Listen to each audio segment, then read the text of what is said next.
Começa agora o programa Sensibilidade. Apresentação: José Damião.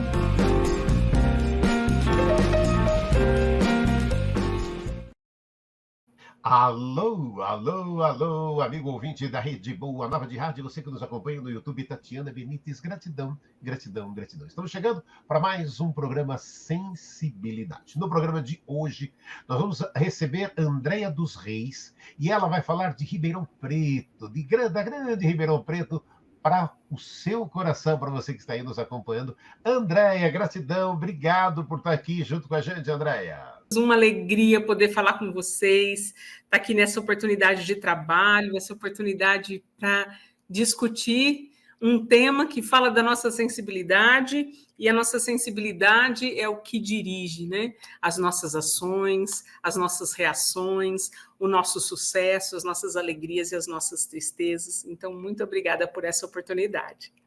E, amigo ouvinte, nós vamos falar hoje do livro Pensamento e Vida, o livro da FEB, da Federação Espírita Brasileira, e que ele tem logo na abertura, gente. É lindo isso, e a gente vai depois passar para a Andréia falar para a gente. Aí está aqui, o Pensamento de Vida, Emmanuel fala isso, amigos, isso em fevereiro, 11 de fevereiro de 1958. Aí Emmanuel escreve: perguntou-nos, coração amigo, se não possuíamos algum livro no plano espiritual suscetível de ser adaptado às necessidades da Terra, algumas páginas que falassem ao espírito dos problemas do espírito, algo leve e rápido que condensasse os princípios superiores que nos orientam a rota. Andréia, assim começam, são apenas 30 lições, pensamento e vida. Andréia dos Reis. Fala, Andréia. Ai, Damião, uma coisa muito, muito importante, né? Essa parte do Emmanuel, da introdução, é a parte que mais me chama atenção, porque ele fala um texto simples e leve. E, na verdade, para mim, é um dos livros mais difíceis que eu já li, já estudei na minha vida. É um livro de estudo diário, né, contínuo, porque, a depender da nossa maturidade, a gente vai entender de um jeito. Então, para mim, eu tenho uma outra capa, né? Essa é a capa do meu livro, Pensamento e Vida. É um grande presente, né, do Emmanuel, pelo Chico, porque, como ele diz na introdução, é uma apostila preparatória para a reencarnação, da qual a gente esquece absolutamente tudo. Então, ele manda para nós novamente uma apostila para que a gente, aqui encarnado, a gente possa ler, a gente possa meditar, a gente possa compreender as lições a depender da nossa maturidade. Por isso que é um livro de estudo diário, porque se eu tiver 20 anos eu vou entender de um jeito, com 25 eu vou entender de outro, com 30 eu vou entender de outro, a depender das situações pelas quais eu estou passando eu vou entender de outra forma. E aí, o título, a capa já é uma lição. Então, uma coisa importante que eu tenho percebido de Emmanuel é que ele não joga nenhuma palavra, nenhuma vírgula, nenhuma letra fora. Então, se ele fala pensamento e vida, a capa já é uma lição. Significa que a nossa vida, ela é dependente do nosso pensamento. Existem hoje estudos da neurociência que demonstram que a nossa mente não reconhece o que é realidade do que é pensamento. Então, a depender do que eu estou pensando agora, os meus órgãos, eles estão reagindo ao meu pensamento. Se eu penso alguma coisa que me deixa triste, todos os órgãos, né, meu coração, as minhas glândulas, que são depositárias e processadoras de hormônios, estão trabalhando como se eu estivesse vivendo uma situação de tristeza. Quando eu vivo uma situação de alegria, ou quando eu penso numa situação de alegria, os meus órgãos, o meu corpo, as minhas células, as minhas mitocôndrias, elas trabalham como se eu efetivamente estivesse vivendo essa condição de alegria. Mas a internet hoje, Damião, está lotada dessas informações, está lotada desses vídeos que parecem vídeos mágicos, que a gente tem que fazer magia, que a gente tem que manter o pensamento positivo, e não é bem assim, né? Porque não funciona assim. Se funcionasse assim, 2 ou 3 vídeos da internet já seriam suficientes para que a gente se transformasse. A coisa mais impecável da doutrina espírita, e nós estamos falando desse livro porque ele é um livro, né, concebido por Francisco Cândido Xavier, né, que foi o maior divulgador da doutrina espírita, talvez no mundo hoje, através de suas obras, né, após a codificação do Allan Kardec. Muita gente que não estuda ou não tem o conhecimento profundo da doutrina pode imaginar que, e eu também não tenho, né, nós somos todos aspirantes ao conhecimento doutrinário, pode imaginar que o Espiritismo é para contar da reencarnação, que o Espiritismo é para contar que existe vida depois da vida, que a vida não acaba com a morte corporal. Muitos podem pensar que a doutrina espírita é uma doutrina para que a gente tenha a vantagem de poder se comunicar no além, né? Como se comunicar com o além fosse, assim, uma coisa que fosse só para vantagens, só para a gente ter informações, para a gente ter consolo, que é uma grande vantagem, mas, na verdade, não é isso. A doutrina espírita, ela é uma doutrina de transformação moral. É por isso que tudo que a gente ouve falar, pensa positivo que a sua vida vai dar certo, faça isso que a sua vida vai dar certo, se não houver uma transformação, não vai dar certo. E aí, obviamente, a nossa palestra não é para falar sobre a nossa discussão, né? A entrevista não é para falar sobre pensamento positivo, mas é para falar sobre esse livro, Pensamento e Vida.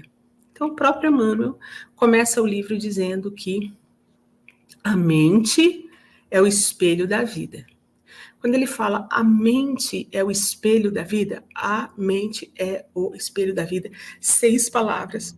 Em 6 palavras, Emmanuel traduz décadas e décadas de estudos da neurociência, da fisiologia e de outras áreas que mostram que não há distinção quando a gente está pensando numa situação e quando a gente está vivendo uma situação do ponto de vista físico, né? Então, quando eu tenho um pensamento de alegria, ou quando eu tenho um pensamento de tristeza, ou quando eu tenho um pensamento de ansiedade, né? Como nós dissemos antes, as nossas células, o nosso corpo, as nossas glândulas, elas não interpretam de maneira diferente. E Emmanuel falou isso em 1958, quando ele diz: a mente é o espelho da vida. Ou seja, a nossa vida é o reflexo do que nós estamos pensando. Até agora, Damião, nós não saímos da 3ª página, né? Esse livro, ele tem 30 lições, cada uma das lições é separada em capítulos, e cada capítulo, raramente, ele excede 2 páginas. E a profundidade em cada página é muito grande.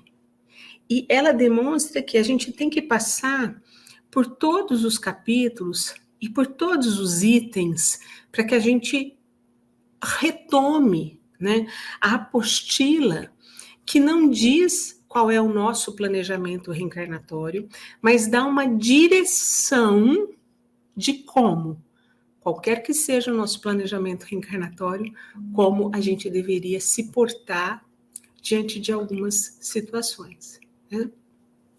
Então, a gente tem aqui, né, alguns capítulos que são chamados, olha, só para a gente ter uma ideia, né? O espelho da vida, que é a mente. A vontade, cooperação, instrução.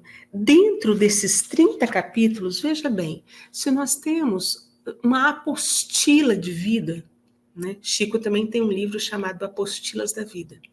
Mas se esse livro foi concebido como uma apostila rápida, né, e leve, eu acho que é leve, eu entendo essa leveza como quando a gente está no plano espiritual, fazendo talvez o planejamento reencarnatório, a gente tenha mesmo uma leveza. Então, talvez a nossa compreensão seja melhor, né? E eu acho que quando ele fala algo leve, ele não está desprezando a gente, porque quando eu vi assim, algo leve e rápido, né? Que é uma apostila leve e rápida, às vezes eu pensava assim, nossa, Emmanuel está me humilhando. Não, ele não faria isso. Ele está, até através desse momento, mostrando que, para eles, sem o peso do corpo físico, é leve e rápido, né? Talvez mostrando como que lá no plano espiritual a compreensão, a concepção das coisas seja mais leve. E quando a gente reencarna, a gente pega um livro como esse e sente tanta dificuldade. Então, se são só 30 capítulos aqui, tem tanta coisa para falar da vida, eu vejo que, eu imagino, né? Porque eu gostaria de me colocar aqui numa situação de que esse estudo ele é contínuo. Quem sou eu para falar que tive uma compreensão, né, total do livro? Até porque, a depender da nossa maturidade, como nós dissemos, a depender da nossa maturidade, a gente vai ter uma interpretação. A depender da nossa vida, das situações que a gente vive. Aqui, as coisas que são importantes para mim não são importantes para o Damião, não são importantes para minha mãe, para os meus irmãos. Mesmo assim, o livro se encaixa na importância da trajetória ou da vida de cada um. Então, são 30 capítulos. Fala do corpo, da saúde, da vocação, da profissão, do hábito, do dever, da culpa, do auxílio, da oração. Mas eu gostaria de separar 3 capítulos para que a gente pudesse discutir, fazer um paralelo. O primeiro é o espelho da vida, né? E que ele começa dizendo exatamente isso. A mente é o espelho da vida em toda parte. A mente é o espelho da vida em cada parte. Então, qual é a vida que nós viemos levar? A gente vem para cá com um objetivo de se transformar, de se melhorar, de caminhar, de ser útil, né? Porque ninguém vem para fazer uma caminhada solo. O nosso planejamento reencarnatório envolve muita coisa. Envolve a nossa vida, envolve a nossa evolução, envolve a evolução das pessoas que nos são dadas para conviver, para compartilhar conosco. Então, com o que a gente nutre a nossa mente? Com o que a gente nutre a nossa mente? Eu me lembro de um paciente que eu tive, o Damião pediu para me apresentar, né, Damião? Eu acabei não me apresentando. Eu vou interromper aqui o meio da gravação para me apresentar. Posso fazer isso, Damião? Até para que... Por favor. Para que seja entendido de onde que a gente tira isso, né? Eu sou cirurgiã dentista de formação, né? Estudei música por muito tempo, então sempre tive uma participação... A música sempre teve uma participação muito grande na minha vida, né? Mas eu sou dentista de formação, cirurgiã dentista, implantodontista, e sempre percebi que as cirurgias elas tinham uma influência muito grande do estado de espírito dos pacientes. Complementarmente a isso, eu fiz uma carreira de pesquisa como pesquisadora, fiz pós-graduação, mestrado, doutorado, pós-doutorado, e ingressei como docente pesquisadora na USP, na Universidade de São Paulo, aqui em Ribeirão Preto. E nessa minha trajetória, como cirurgiã dentista, como professora, eu me dei conta de que tudo que dava errado, tanto na clínica, quanto na formação de alunos, na organização de pesquisa, tinha o mesmo motivo pelo qual tudo dava certo. Então, tudo dava errado, tudo dava certo pela conduta que cada um tinha, a partir das experiências que sofria. Então, por exemplo, eu posso pegar uma mágoa, uma derrota, e fazer dessa derrota o fundo do meu poço para sempre. Posso pegar uma mágoa, uma derrota, e fazer dessa derrota um degrau, só mais uma experiência. Isso está relacionado com o comportamento pessoal, isso tanto em pacientes submetidos à cirurgia, como alunos, outros pesquisadores, colegas de trabalho, eu mesma, né? E aí, esse comportamento, ele está ligado ao quê? Ele está ligado a hábitos. Ele está ligado a quais hábitos? Hábitos de nutrição da nossa mente. Então, quando eu me deparei com esse livro numa estante, Pensamento e Vida, eu falei assim, gente, aqui deve ter a resposta para o sofrimento, para a alegria, para o sucesso, para a saúde, para a doença, né? E voltando, porque que eu ia dizer de um paciente, sobre essa questão da mágoa, eu tive um paciente que era pai de santo. Ele era pai de santo na Umbanda, e ele era meu paciente, eu o atendi, e um dia ele percebeu a minha tristeza, né? E percebendo a minha tristeza, ele perguntou o que é, tô bem triste, papapá. Cheguei até a comentar com ele. Na outra, ele disse, filha, não pensa nisso, tal. Na outra sessão, ele levou no meu consultório, na época eu atendi em consultório, um paralelepípedo para mim. Sabe essa pedra paralelepípedo? Limpinha, bonita. Eu falei assim, filha, segura isso aqui um pouquinho que eu vou atender o telefone. E saiu da sala, eu fiquei lá dentro do consultório segurando aquela pedra. E demorou um pouquinho. Aí eu já imaginei que fosse alguma coisa. Aí quando ele entrou, eu disse, o que você achou? Eu disse, achei o quê? De ficar segurando essa pedra. Aí ele falou, essa mágoa que você carrega aí, tem o mesmo efeito dessa pedra. É pesada, te incomoda, não serve para nada, você fica, ao mesmo tempo você fica incomodada com esse peso, você fica se perguntando por que eu faço, onde que eu ponho, não sabe de onde vem, não sabe onde vai jogar. Então, que esse seja um sentimento que não faça morada dentro da nossa mente. Da mesma maneira, quando a gente tem objetivos, quando a gente tem propósitos, né? E tanto objetivo como propósitos, a gente não nasce tendo.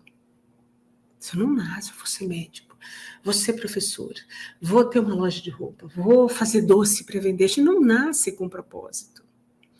A gente escolhe propósitos e a gente define propósitos. A gente define propósitos. E a partir desses propósitos que a gente definiu, a gente começa a nutrir a nossa mente com esses pensamentos. Mas é um pouco, é uma luta interna quando a gente está deprimido ou quando a gente tem o hábito de manter pensamentos que não são muito cordiais. É difícil a gente virar a chave. Não é difícil, né? Como dizia um grande palestrante, não tem nada difícil. É trabalhoso virar a chave. E por que será que é trabalhoso? A gente tem um outro capítulo nesse livro que se chama Associação. Fala da lei da associação. Esse capítulo nesse livro, Pensamento e Vida, o capítulo da associação, fala da sintonia. O que é a sintonia? Bom, nós queremos encontrar um vídeo no YouTube, a gente tem que estar ligado, né, no Wi-Fi, na internet, na rede, e a gente entra lá no YouTube ou no Google, onde quer que a gente procure, e a gente digita lá, Andréia Reis, Pensamento e Vida.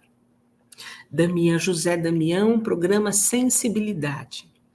A hora que a gente digita, e da buscar, imediatamente aparece tudo do Damião, aparece tudo que eu tenho, aparece tudo de pensamento e vida, tudo, tudo, tudo, inclusive coisas que a gente não está procurando bem, mas que fala lá de pensamento. A depender da sua sintonia, da sua proximidade com o roteador, ou seja, da sua dedicação àquilo, aparecem coisas assim infinitas. A nossa mente, ela tem princípios de sintonia iguais.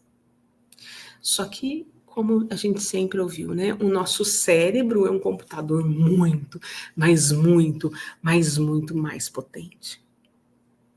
Então, quando a gente sintoniza com a depressão, com a tristeza, com o negativismo, eu não estou aqui diminuindo a questão da depressão, porque a depressão, ela chega a níveis que necessita de um médico. Ela necessita de um médico, ela necessita de terapia. A ciência também é uma obra divina. O desenvolvimento científico, ele foi obtido para melhorar a nossa qualidade de vida. Então, a gente não pode desprezar os remédios, desprezar todo o desenvolvimento que a ciência tem. Muito bem.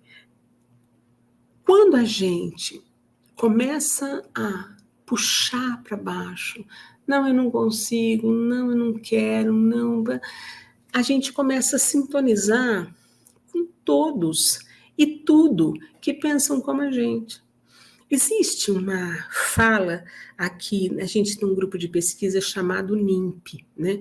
Que é um grupo de pesquisa muito produtivo cientificamente, o pessoal que estuda bastante, que produz, que escreve, que devolve à sociedade. E tem um lema do NIMP que é assim: quem quer sempre tem uma justificativa, quem não quer sempre tem uma desculpa, né? Sempre tem 1000 desculpas. Então, quando a gente sintoniza com o que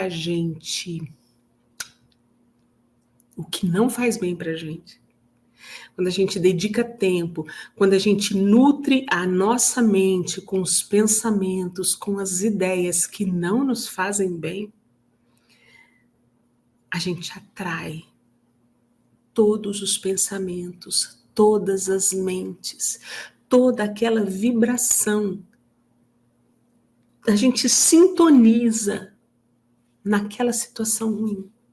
E aí, como no primeiro capítulo, a mente é o espelho da vida em toda parte, o nosso corpo, ele começa a reagir como se ele estivesse efetivamente vivendo todas aquelas situações ruins, negativas, deprimentes.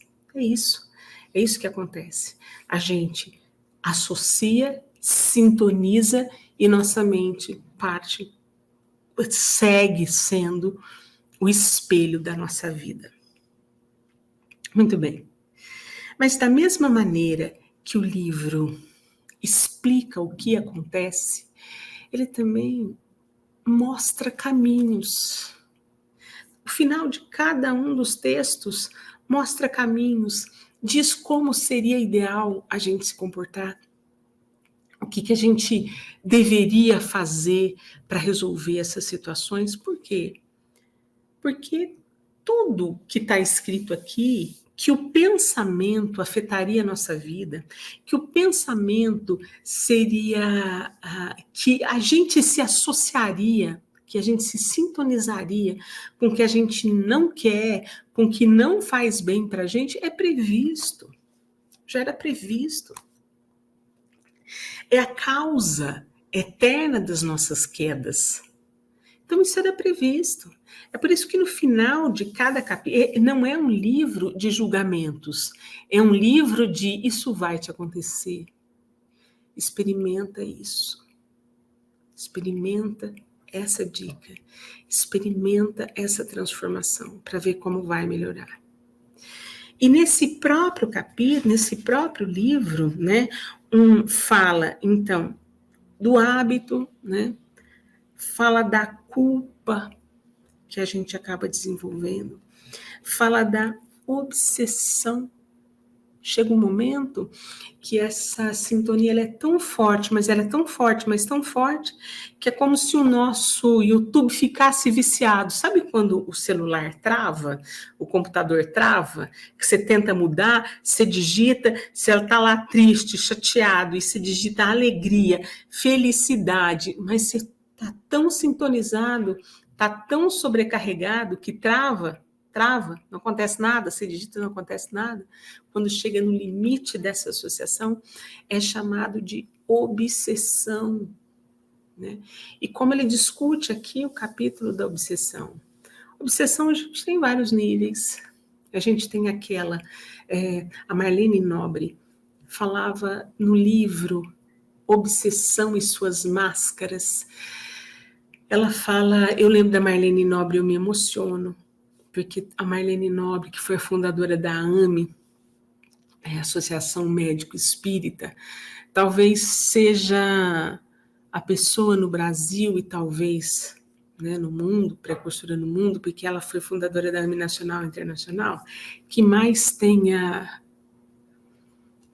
mostrado que não adianta nós, profissionais de saúde, orientadores, instrutores, desejarmos êxito num tratamento, êxito num projeto, êxito na cura, se a gente não trabalhar a parte espiritual. Então, falar da Marlene Nobre realmente é uma coisa emocionante. Nesse capítulo, obsessão mostra que quando a associação é muito grande, as obsessões também têm graus diferentes. Segundo a Marlene Nobre, quais são os tipos de obsessão? Obsessão, todo mundo... eu sempre achei que tinha só um tipo, desencarnado para encarnado.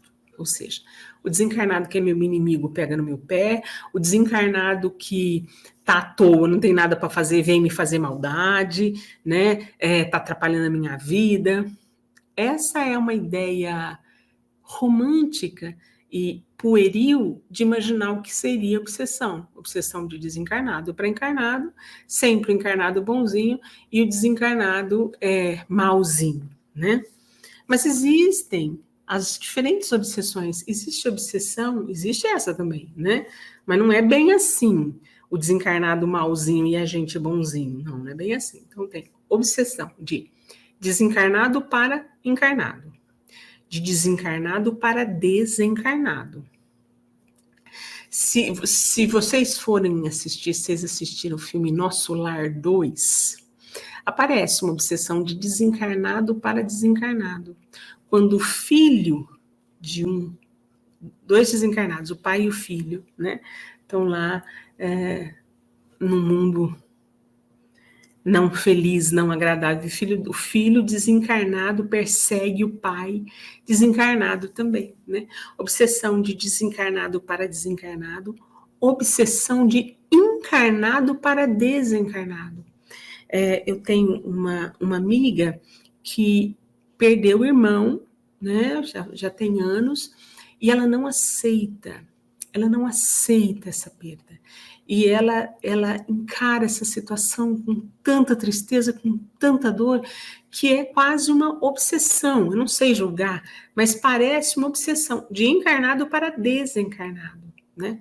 E tem as obsessões de encarnado para encarnado, né? Que são os relacionamentos obsessivos, possessivos, e não é só relacionamento de amoroso, uma pessoa que persegue a outra no trabalho, mas que não persegue, mas não consegue esquecer, não tira da cabeça, fica brigando, sabe?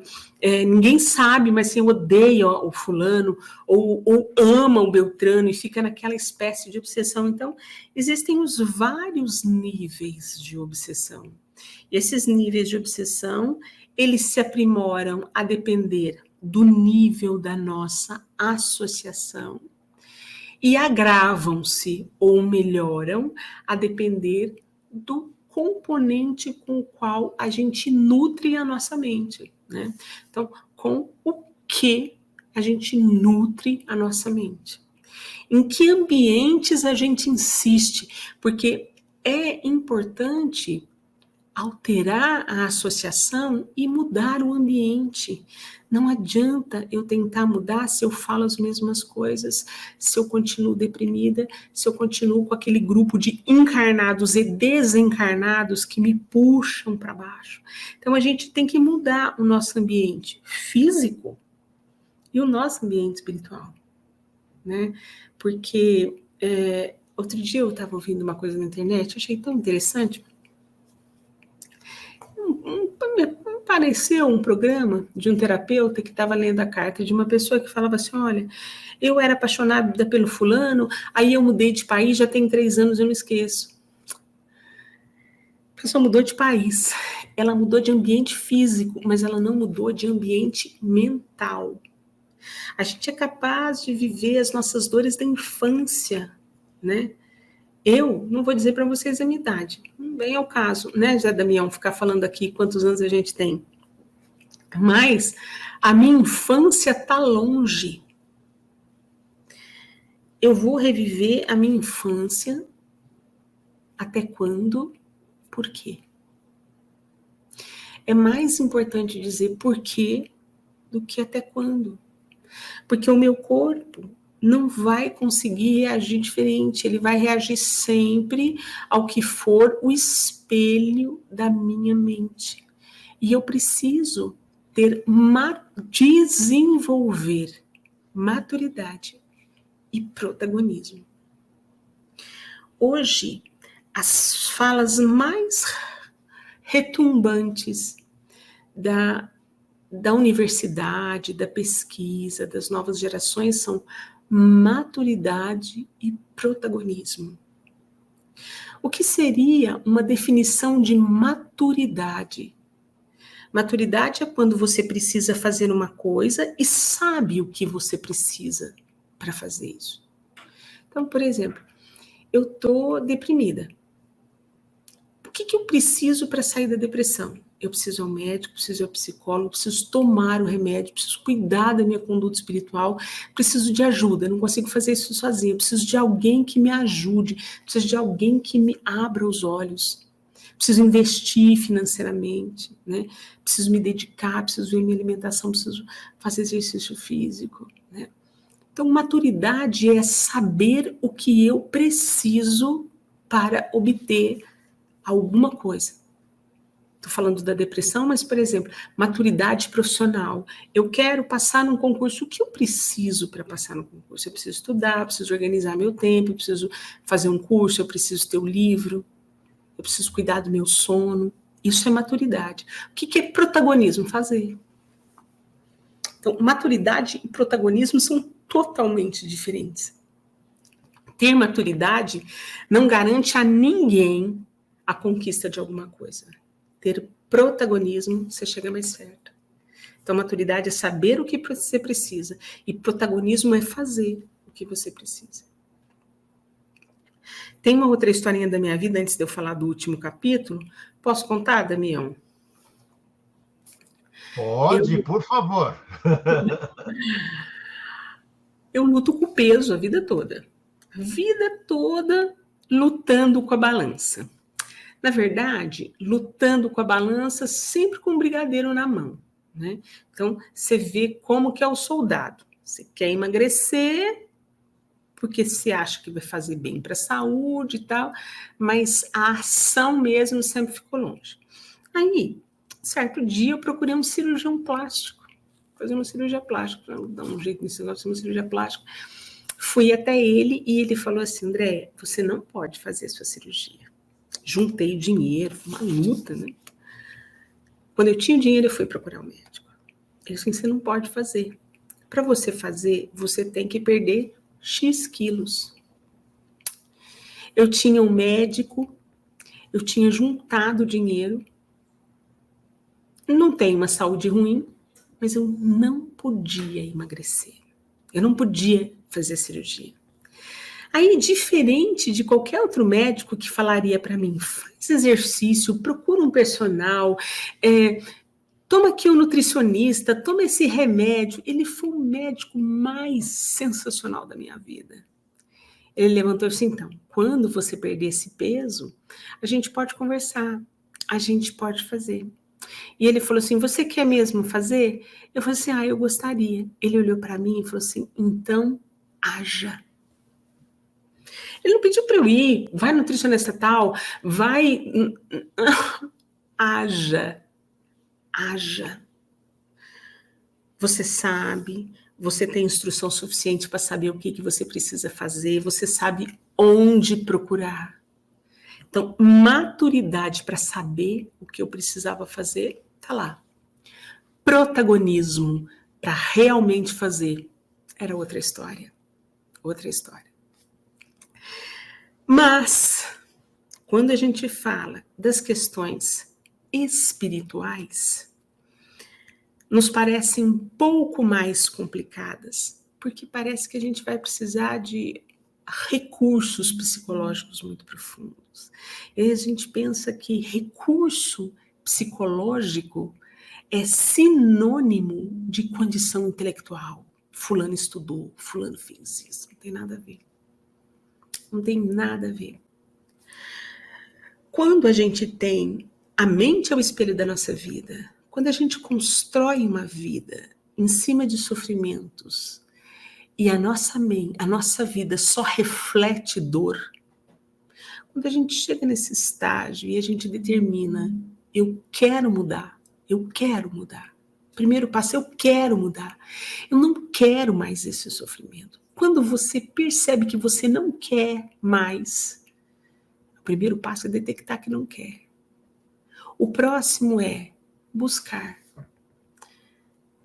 O que me reconhecer, o que me dá esse sofrimento, por que eu tenho esse sofrimento? Buscar o que me dá isso.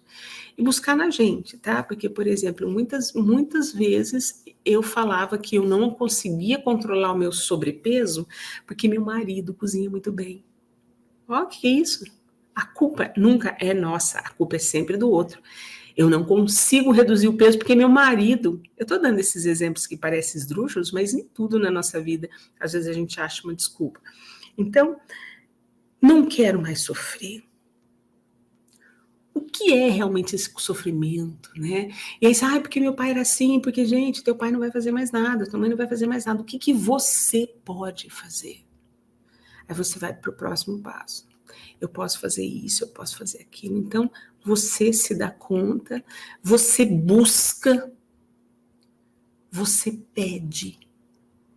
E aí, como Deus, como se eu, pai, não dou uma pedra para quem pede peixe, imagina Deus. É o buscai e achareis do Evangelho. Buscai e achareis. Pedi e dar-se-vos-á. Mas a gente tem que estar preparado, a gente tem que ter mudado a nossa sintonia, a gente tem que ter alterado a nossa associação, a gente precisa começar a nutrir a nossa mente com outras coisas, porque quando você busca, você pede e ser-vos-á dado para você achar. Você tem que estar com os olhos abertos. E com os ouvidos abertos também. Quem tem olhos que veja, quem tem ouvidos que ouça.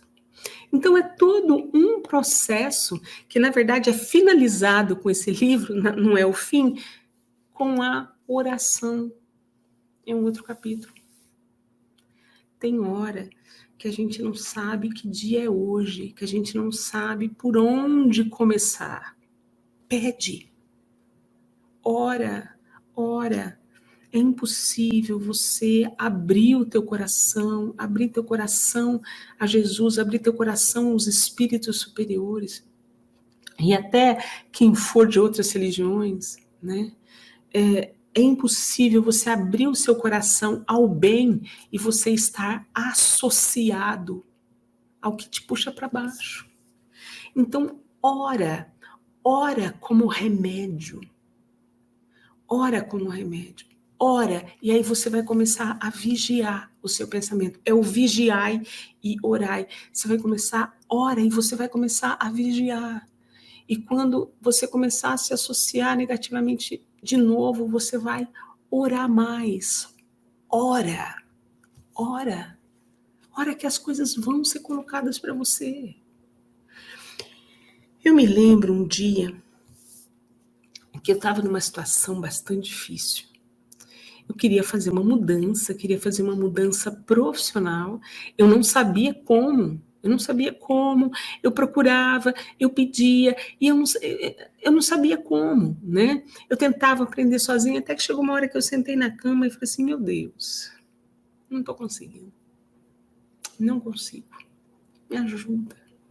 Me mostra onde eu possa encontrar quem faça isso, quem me ensine, me mostra. E aí, naquela hora, eu lembrei de um amigo meu que provavelmente tinha uma empresa que provavelmente conheceria alguém que me ajudasse.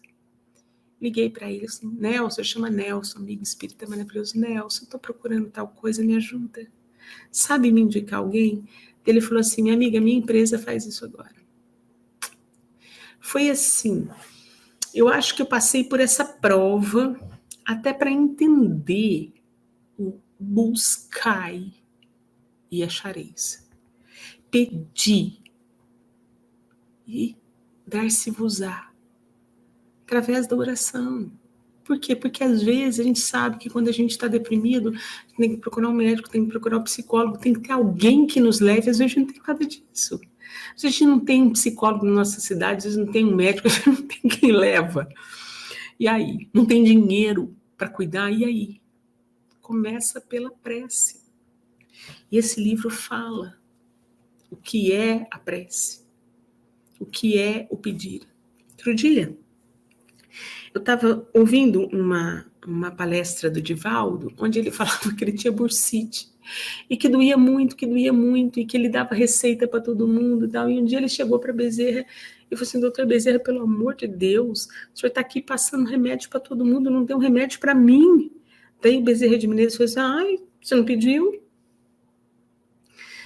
No próprio filme, né? No próprio filme, no Nosso Lar 1 e 2, eu assisti recentemente o filme, por isso que eu estou falando, porque, nossa, a gente tem que ir até o cinema, né? Para o cinema ficar em cartaz mais tempo. A gente sai modificado de lá e mostra que quando a gente pede, eles olham por nós, né? Quando a gente pede oração, quando tem gente que ora por nós, né? Que é a prece intercessória. Isso funciona. Então, eu indico esse livro, José Damião, eu indico esse livro, Pensamento e Vida, não desista dele, porque ele é difícil, né? Se você precisa ficar a vida toda para ler um capítulo, é o que você precisa. Às vezes a gente pega ali, ai, deixa eu acabar logo esse livro, ou tem aquela sensação, ai, não acabei o livro, ou aquela sensação de frustração. Não, não é um livro para acabar. É um livro para viver. É um livro presente, né? Se não conseguir ler nada desse livro, lê Pensamento e Vida, e saiba que a tua vida, ela vai ser construída através do seu pensamento. Nutre teu pensamento com a vida que você quer. Um beijo a todos. Damião, se você tiver uma pergunta. Olha, adorei, né, falar de Pensamento e Vida com Andréa dos Reis, mas você está falando, né, de cirurgião dentista. Para a gente terminar aqui, duas coisinhas, né? Onde é que as pessoas te encontram nessas redes sociais todas? E dentro da doutrina, um pouco além das palestras, o que mais você desenvolve da doutrina? Conta pra gente. Olha, Damião, na verdade, eu sou uma pessoa muito discreta das redes sociais, muito, muito discreta, né? A gente tem o meu Instagram, acho que é Andréa Cândido dos, porque meu nome é Andréa Cândido dos Reis, mas eu sou muito discreta nas redes sociais, prometo ser mais ativa. Eu tenho um grupo de pesquisa. Eu sou professora da Faculdade de Odontologia de Ribeirão Preto, da USP de Ribeirão Preto, então todo mundo pode me mandar e-mail pelo e-mail da faculdade, que é andrea.re@forp.usp.br. O nosso grupo de pesquisa se chama NIMP, né? Arroba NIMP, né, do Instagram, é NINP, EI NIMP, que é o Núcleo de Pesquisa e Inovação da Faculdade de Odontologia, mas me procurar Andréa Cândido dos Reis. E as minhas palestras é só digitar Andréa Cândido dos Reis Espírita, ou Andréa Reis Espírita, que está lá as minhas palestras. Então, vocês vão achar Andréa Cândido dos Reis Pesquisadora. Aí vão aparecer as minhas pesquisas, né? E dentro das minhas pesquisas da universidade, a gente trabalha com desenvolvimento de materiais, né? Mas nós temos uma área também que trabalha distúrbio do sono, ansiedade, depressão e disfunções dos músculos da face, que estão todos relacionados com isso. Um pouquinho da neurociência. Então, Andréa Cândido dos Reis encontra tudo lá. Ótimo, olha, gratidão, obrigado, Andréa. Lindo demais essa oportunidade de falar de Emmanuel, de falar de Chico Xavier, de falar de pensamento e vida. Gratidão, Andréa. Gratidão a você, a todos vocês. Um beijo grande. Nós nos encontraremos de novo em breve. Sim, assim seja, sem dúvida. Obrigado. Nós acompanhamos Andréa dos Reis falando do livro Pensamento e Vida de Chico Xavier, de Emmanuel. Semana que vem estaremos juntos com mais um programa. Até lá. Tchau, gente.